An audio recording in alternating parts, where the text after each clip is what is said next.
People consistently demand more money to give something up than they would ever have genuinely paid to acquire that exact same thing in the first place. This is called the endowment effect, and it's one of the most consistently replicated, most well-established findings in the entire field of behavioral economics, tested across decades of research and dozens of variations on the same basic setup. The classic version of the experiment is worth knowing in detail because of how simple and clean it is. Researchers give one group of participants a coffee mug, completely free, no strings attached. Those same participants are then asked how much money they'd be willing to accept to sell that mug back. A separate group of participants, who never received a mug at all, is asked how much they'd be willing to pay to buy that exact same mug. Rational economic theory predicts these two numbers should land roughly in the same range, since it's the identical object either way. In practice, the sellers consistently demand roughly twice as much as the buyers are willing to offer. Simply owning the mug for just a few short minutes was genuinely enough to meaningfully change how valuable it now felt. This has been replicated with pens, chocolate bars, lottery tickets, concert tickets, and dozens of other everyday objects across many different research teams in many different countries, and the pattern holds up remarkably consistently every time. It isn't a quirky, one-off lab result. It's a genuinely stable feature of how human beings process ownership and loss, closely connected to a broader principle in behavioral economics called loss aversion, the finding that losing something we already have generally hurts more, psychologically, than gaining an equivalent thing would please us. Giving up something you own registers, at some level, as a loss, even in a simple sale, and losses are weighted more heavily by the human mind than equivalent gains. This plays out constantly in management decisions that have absolutely nothing to do with coffee mugs.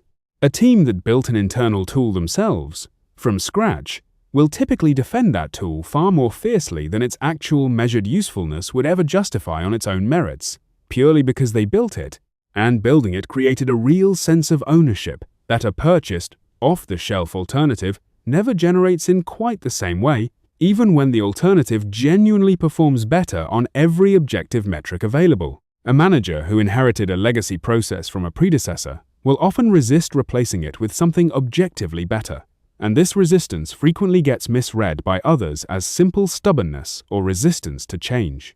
It's usually something quieter and more specific than that. The current process already feels like theirs, something they've invested real time and effort into learning, tweaking, and defending, and replacing it feels like a loss of something already possessed. Not merely a neutral swap between two roughly equal options sitting side by side on a table. Vendor relationships show this same pattern especially clearly, and it's one of the more expensive versions of the effect in practice. A long-standing supplier relationship gets defended against a cheaper, equally capable, sometimes objectively superior alternative, because switching away from the incumbent vendor feels emotionally like giving something up, even though, strictly speaking, nothing was ever truly owned in that relationship in the first place. It was simply a contract, renewable and replaceable like any other, and yet it gets treated with the same reluctance to give up energy as the coffee mug in the original experiment. Hiring decisions carry a subtler but genuinely real version of this too. A manager who has personally advocated for a particular candidate, invested real political capital getting that hire approved, will often resist acknowledging early performance problems far longer than an objective, dispassionate observer would, purely because admitting the hire isn't working feels like giving up something the manager has already claimed real ownership over: their own judgment, their own advocacy, their own investment of professional credibility in that specific person. Product decisions inside companies run into this constantly too. A feature that a product team built early on, and has maintained and defended for years, tends to get an outsized amount of continued investment and protection relative to its actual current usage numbers, purely because the team that owns it has built up a real sense of ownership over its existence, making an honest, dispassionate case for sunsetting it feel like a loss to argue for internally, even when the data quite clearly supports doing exactly that. Here's the part that makes this genuinely tricky to manage around, rather than simply a fact worth knowing in the abstract. The endowment effect operates below the level of conscious reasoning. Nobody defending their homegrown tool, their inherited process, or their favored vendor typically experiences themselves as being irrational or biased in that moment. The attachment feels like a genuine, considered judgment about quality, not an artifact of mere ownership, which is exactly what makes it so difficult to talk someone out of directly, since arguing with the surface-level reasoning rarely touches the actual underlying mechanism generating that reasoning in the first place. The practical fix here is a specific, deliberately simple thought exercise, and it works precisely because it strips ownership out of the comparison entirely, rather than trying to argue against the felt attachment directly. Before defending any existing tool, vendor, or process, ask one very specific question. Would you choose this, fresh, today, starting from zero, with absolutely no history attached to it, if it was sitting on a table next to the alternative currently under consideration? Not, is it good enough to keep, which still implicitly favors whatever you already have through simple inertia. But, would you actively pick this one, from scratch, right now, if you had never owned it before this exact moment?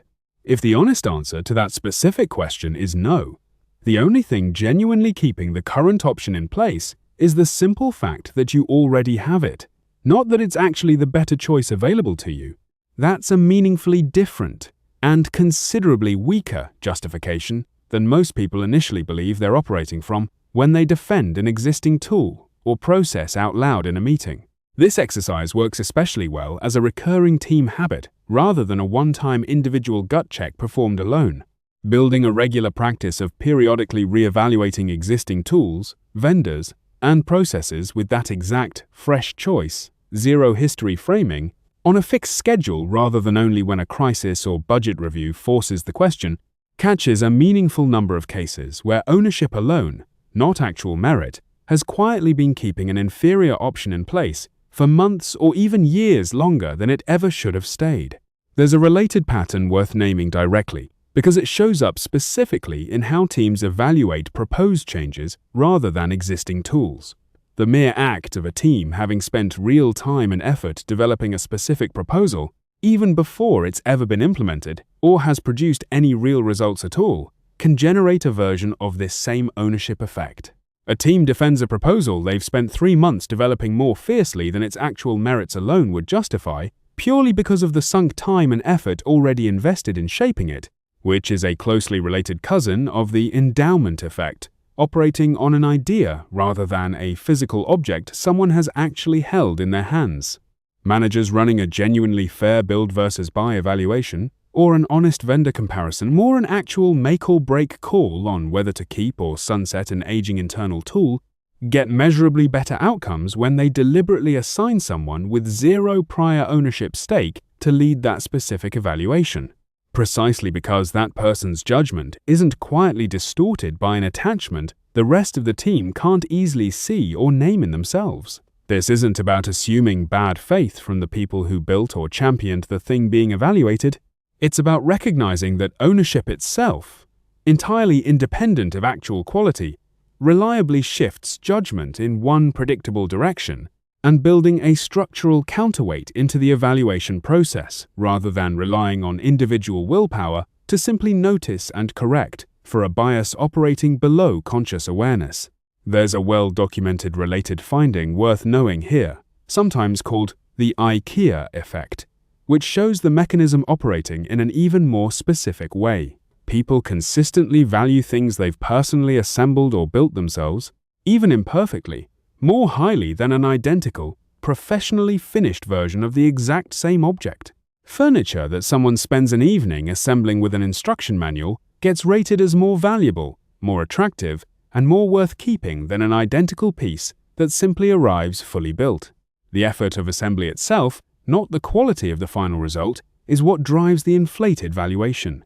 This matters directly for management because it means a team's attachment to something they built themselves scales with the effort they put in, not with how well the thing actually performs relative to alternatives, which is precisely the gap that causes so much friction whenever a manager proposes replacing a homegrown tool with something purchased off the shelf. Negotiation carries a particularly expensive version of this effect, one that shows up in real dollar terms rather than just team morale.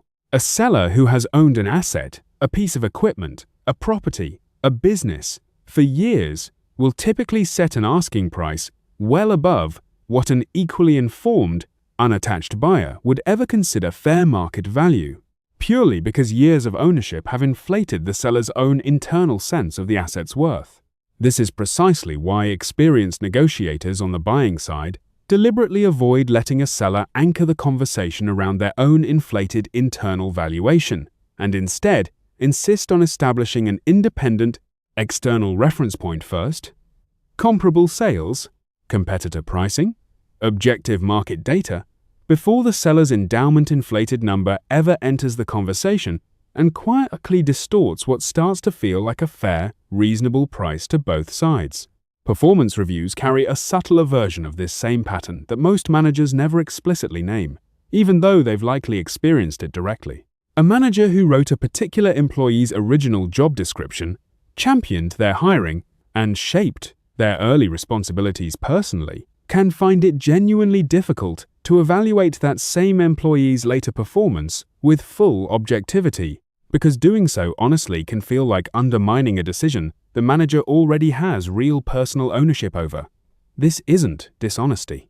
It's the identical mechanism driving the coffee mug experiment, just operating on a personnel decision instead of a physical object. And it's precisely why some companies deliberately rotate performance review responsibilities away from the original hiring manager for exactly this reason, specifically to remove that quiet ownership bias from the evaluation. Here's the part that surprises most people once they actually sit with this mechanism for a moment. The endowment effect doesn't require any meaningful length of ownership to kick in and take hold.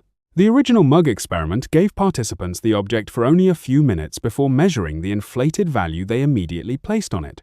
This means the effect can attach itself to a decision, a tool, or even a rough draft of a plan almost immediately after it's first created or acquired, well before any real track record exists to actually justify the attachment on its own separate merits.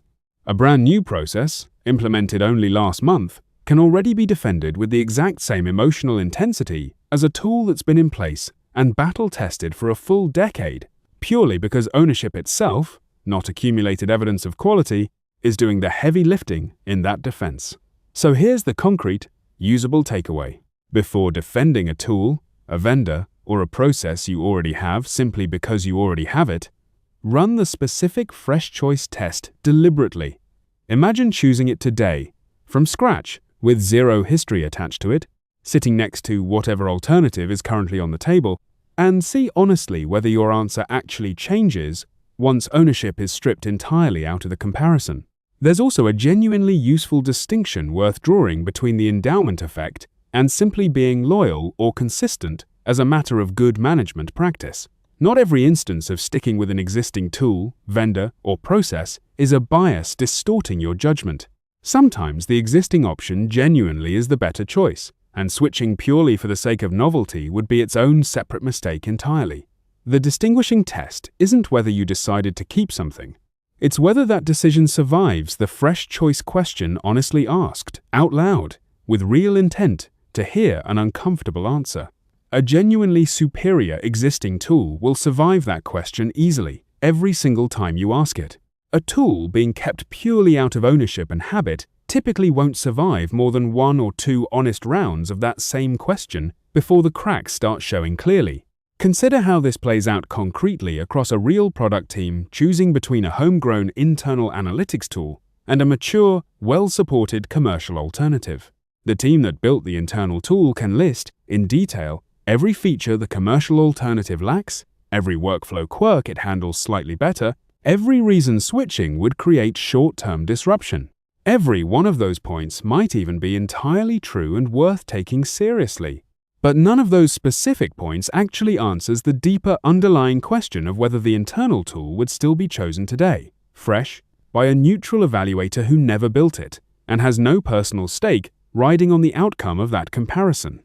That's precisely the gap a manager needs to deliberately probe for directly, rather than simply accepting a genuinely well-argued list of specific feature comparisons at face value, since a biased evaluator can still make an entirely accurate, entirely honest-sounding case built almost entirely on ownership rather than the actual underlying merits. This effect also compounds visibly at the organizational level over time, not just within individual decisions made by individual people. A company that has built 5 or 6 internal tools over several years, each defended by whichever specific team originally built it, can end up running an entire fragmented technology stack that no single person would ever choose to build again from scratch if they were starting completely fresh today. Each individual piece looked like the right call to whoever built it, at the specific time they built it, and each one continues to get defended today, primarily because someone already owns it, not because a truly fresh, unbiased comparison against current alternatives would still favor keeping every single piece exactly as it currently stands. So here's the concrete, usable takeaway. Before defending a tool, a vendor, or a process you already have, simply because you already have it, run the specific fresh choice test deliberately. Imagine choosing it today, from scratch, with zero history attached to it, sitting next to whatever alternative is currently on the table, and see honestly whether your answer actually changes once ownership is stripped entirely out of the comparison. More of these theories every manager should know hit follow, especially if you want to actually change how you evaluate what you already have, not just collect the trivia version of the story.